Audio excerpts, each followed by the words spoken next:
নমস্কার। গর্ব মোদের আশা, মোদের ভালোবাসা, আমাদের স্বাধীনতা। স্বাধীনতা মোদের গর্ব, মোদের অহংকার।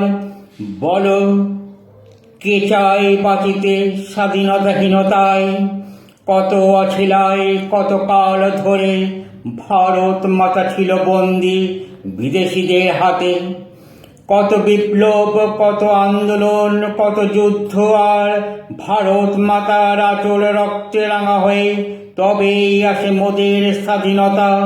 স্বাধীনতার পরে ওই মির্জাফরের দলেরাও কি দেয় এদেশে? মোদের আশা, মোদের অহংকার, মোদের গর্ব আমাদের ভারত মাতা। বছর আসে বছর যায়, ক্যালেন্ডারের পাতায় সবার চোখ থাকে 15ই আগস্টের দিকে।